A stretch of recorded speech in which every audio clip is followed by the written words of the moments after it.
Assalamualaikum warahmatullahi wabarakatuh. Alhamdulillahirabbil alamin wa bihi nasta'inu ala umurid dunya waddin. Wassalatu wassalamu ala asrofil anbiya'i wal mursalin wa ala alihi wa sahbihi ajmain, amma ba'du. Pertama-tama mari kita panjatkan puja, puji serta syukur kepada hadirat Allah yang mana atas karunia-Nya kita bisa menyaksikan atau mendengarkan sedikit pemaparan yang akan saya sampaikan, yaitu tentang tantangan dan evaluasi dalam pendidikan madrasah. Materi yang pertama adalah tantangan. Apa itu tantangan? Tantangan adalah hal atau objek yang mengunggah tekad untuk meningkatkan kemampuan dalam mengatasi masalah. Tantangan ini juga bisa disebut sebagai rangsangan untuk kita melakukan sesuatu dengan lebih giat lagi. Tantangan dapat memotivasi untuk kita mencapai sebuah target atau sebuah capaian, yang mana bisa dibilang ketika seseorang bisa menyelesaikan tantangan atau dikatakan mencapai kemenangan, orang tersebut bisa dikatakan dengan orang yang sudah sukses. Kita lanjut kepada pembahasan yang pertama. Tantangan yang pertama dalam sistem pendidikan di madrasah yaitu kurikulum. Tantangan kurikulum atau mengimplementasi kurikulum merdeka masih belum pasif atau belum sempurna. Jangankan kurikulum merdeka, kurikulum sebelumnya yaitu kurikulum 2013 saja belum 100% terimplementasikan di madrasah. Alih-alih mengimplementasikan KM, guru-guru masih kebingungan mencapai kurikulum mana yang harus dipakai. Kayaknya membutuhkan waktu dan dana yang cukup besar untuk melakukan sosialisasi ke kepala madrasah dan guru-guru untuk mengimplementasikan kurikulum merdeka. Yang kedua yaitu sarana dan prasarana. Pemenuhan sarana dan prasarana pendidikan madrasah belum maksimal hingga saat ini, terutama untuk madrasah-madrasah swasta. Ketidakseimbangan antara kebutuhan dan ketersediaan selalu menjadi alasan utama seiring dengan meningkatnya kepercayaan madrasah terhadap pembangunan. Mau tidak mau, madrasah pasti atau mesti menambahkan ruang-ruang belajar yang baru, madrasah atau menambahkan fasilitas pendidikan yang lain-lainnya yang menunjang iklim akademik di madrasah akibat dari gemuknya jumlah siswa. Yang ketiga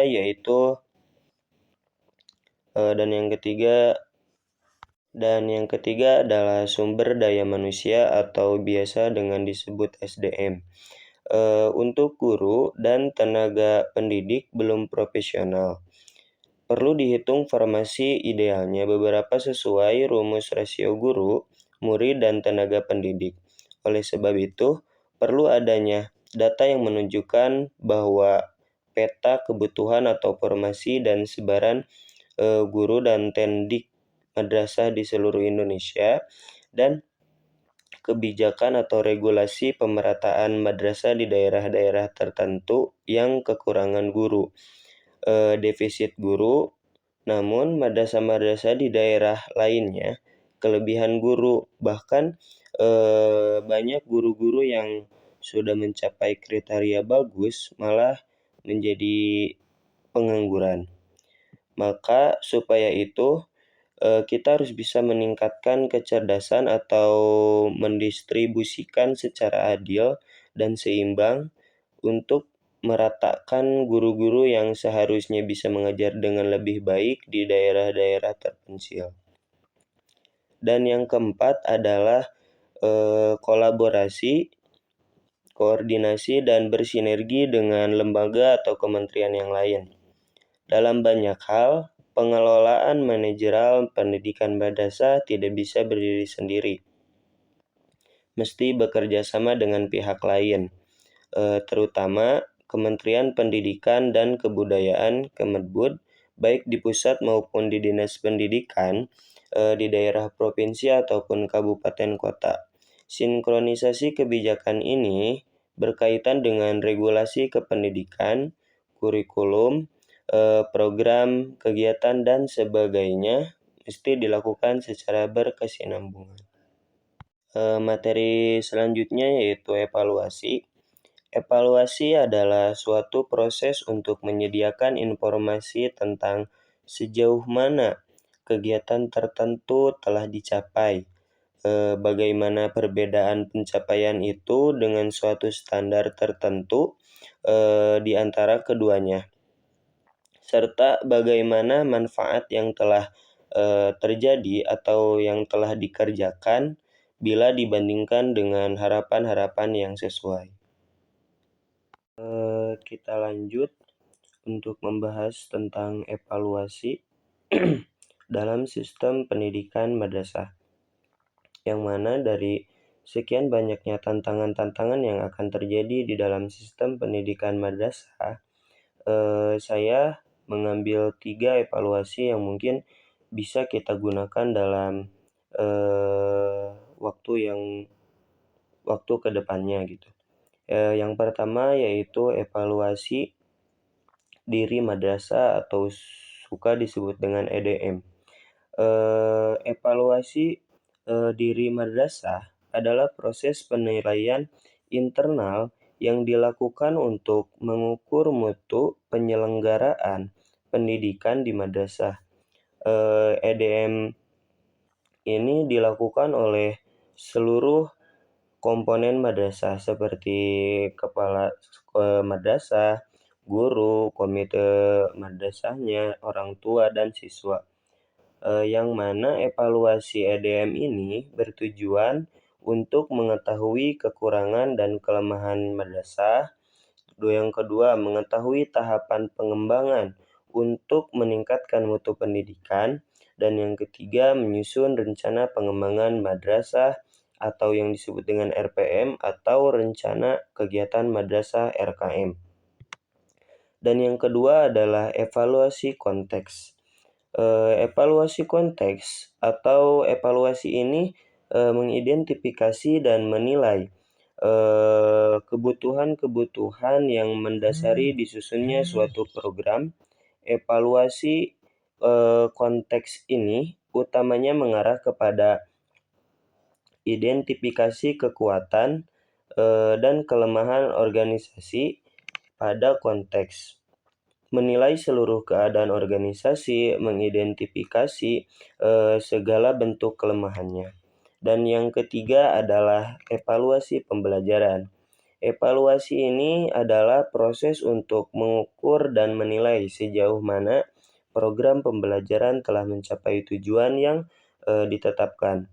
Evaluasi pembelajaran ini dilakukan dengan mengumpulkan, menganalisis, dan juga menginterpretasikan data, yang mana evaluasi pembelajaran ini bertujuan untuk mengetahui tingkat kemajuan, perkembangan, dan pencapaian belajar peserta didik, serta mengetahui keefektifan pendidik dalam mengajar, mendapatkan data tentang pencapaian peserta didik, menentukan apakah materi yang diajarkan sudah dapat diterima oleh peserta didik ataupun belum. Kesimpulannya yaitu sistem pendidikan di madrasah yang ada di Indonesia menghadapi berbagai tantangan seperti keterbatasan sumber daya dan fasilitas, kekurangan dukungan teknologi, serta ketidaksesuaian antara kurikulum agama dan kurikulum umum. Di sisi lain, evaluasi dalam madrasah seringkali masih terfokus pada aspek akademik, tanpa memperhatikan pembentukan karakter yang seimbang. Oleh karena itu, untuk meningkatkan kualitas pemerintah atau kualitas pendidikan di madrasah, diperlukan upaya kolaboratif antara pemerintah dan lembaga masyarakat untuk memperbaiki kualitas pengajaran, memperbarui kurikulum, serta meningkatkan sarana dan prasarana. Alhamdulillah, materi dari awal sampai akhir saya sudah sampaikan. Mungkin hanya itu yang materi yang bisa saya sampaikan. Mohon maaf apabila ada kesalahan atau tutur kata yang tidak enak. Mungkin hanya itu yang bisa saya sampaikan. Wabillahi taufiq wal hidayah. Wassalamualaikum warahmatullahi wabarakatuh.